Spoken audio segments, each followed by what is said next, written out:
Jelaskan end to end. Ini yang menjadi kegelisahan kita, Bu Menteri, terkait dengan kondisi geopolitik.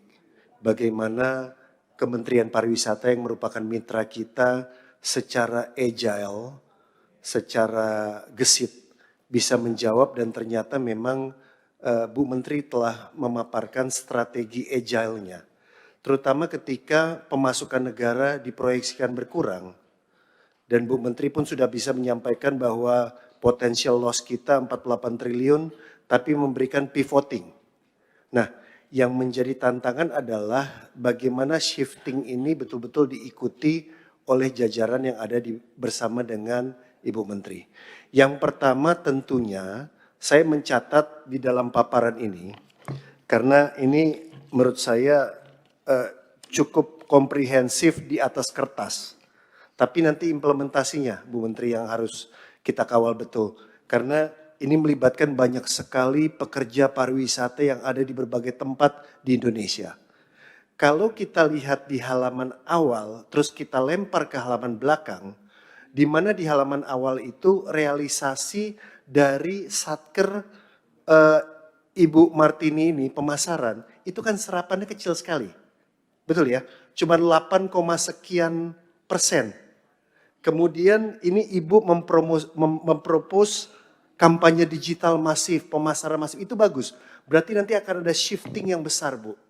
Karena kita mau meng-capture tadi yang short haul, medium haul, dan kita sebenarnya sudah berdamai dengan wisatawan di Asia.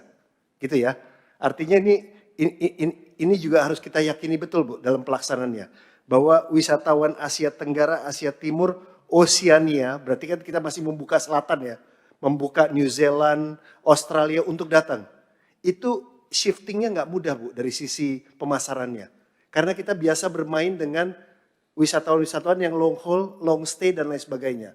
Kan ini kan kita harus mempelajari ya, supaya tepat sasaran. Jangan sampai biaya pemasaran kita asal keluar saja tapi tidak tepat target. Karena kita terus terang, ini mungkin dari pemasaran juga bisa mengakui juga, kita belum tentu selama 5 tahun terakhir terbiasa dengan mereka. Karena kita targetnya jauh terus. Targetnya long stay terus, long haul, dan lain sebagainya. Nah, ini shiftingnya tuh besar sekali, Bu. Nah, untuk itu makanya narasinya nanti ya, itu harus cepat disiapkan dan harus cepat dieksekusi. Anggarannya masih ada. Tapi implementasinya itu harus tepat sasaran. Karena meskipun ada, nggak banyak-banyak banget. Gitu ya. Jadi ini yang kalau menurut saya menjadi catatan sangat penting ketika Ibu menempatkan kampanye masif, terus habis itu target-target yang baru untuk kita bisa melakukan adaptasi 17.600.000 wisatawan. Begitu kan ya? Yang menjadi target, tetap target. Ini optimis sekali soalnya. Strategi awal segini, strategi adaptasinya tetap sama. Gitu. Ini di atas kertasnya nih luar biasa nih. Untuk itulah nanti kita akan sebagai mitra kita akan terus mengawal dari waktu ke waktu, karena menurut saya pada pelaksanaan nanti nggak semudah itu. Yang kedua, yang juga sebagai mitra kita mau menyampaikan dukungannya dan harus dipercepat, Bu, harus dipercepat. Karena gini, negara-negara tetangga, negara-negara ASEAN kita ini, ketika COVID waktu itu dibuka, mereka itu saling bunuh, Bu. Termasuk bunuh Indonesia dari sisi pariwisatanya. Mereka rebut pasarnya, aktif sekali berebut, sama dengan di sini. Jadi ketika Ibu menyampaikan tentang bebas visa kunjungan, saya malah minta kepada pimpinan agar ini menjadi salah satu kesimpulan yang penting, karena ini nggak jadi-jadi. Negara-negara lain itu sudah mengambil keuntungan dari bebas visa. Kita masih kantong kiri, kantong kanan. Siapa yang lebih berprestasi mendapat pendapatan dari visa? Apakah ini segala macam? Kantong itu cuma satu, APBN, bukan kantong menteri kiri, kantong menteri kanan. Lebih serius lagi. Kita ini udah bukan mengedepankan ego sektoral. Berapa devisa yang masuk? Kalau uang masuk kantong, masuknya ke APBN. Bukan masuk kantong kementerian.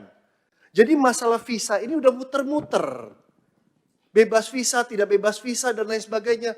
Bebas visa. Orang kita udah lost kok, nggak ada pemasukan. Kok masih lama-lama berpikir? Nggak usah ada ego-ego.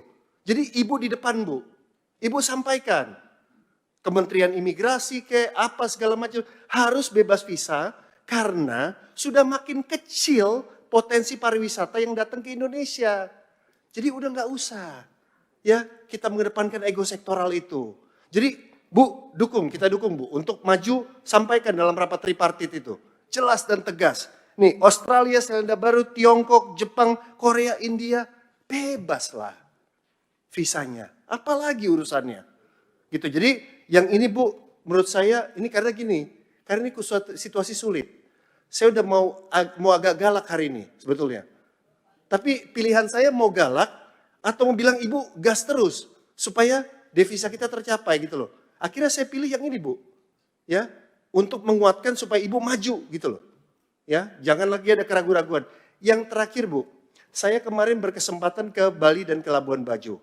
Nah kerja yang kemarin Bapak Presiden menyampaikan tentang masalah plastik, sampah dan lain sebagainya. Ketika gubernur dan ibu langsung turun bersama dengan aparat ke lapangan, oke. Tapi yang namanya sampah plastik dan pencemaran, itu datangnya bukan hanya ada di pantai Bu. Tapi di lautnya juga. Ya, jadi kemarin itu pengalaman saya juga kurang begitu baik ketika di Bali dan di Bajo, bagaimana bahkan mesin kapal itu tersangkut oleh sampah plastik dan lain sebagainya. Mungkin pendekatannya lebih dari sisi kebijakan Bu. Kalau tidak salah dari kementerian juga pernah sudah ada permen ya berkali-kali ya. Peraturan Menteri di tahun 2020, 2021 tentang sustainable ya, tentang sampah plastik juga ada. Coba ditinjau lagi dan dari sisi kementerian dibuat kebijakan turunannya Bu, sehingga lebih kuat lagi pelaksanaannya. Saya kira itu pimpinan. Wah dikasih waktu agak panjang nih sama Pak Ketua. Pak Ketua terima kasih. Wassalamualaikum warahmatullahi wabarakatuh. Merdeka.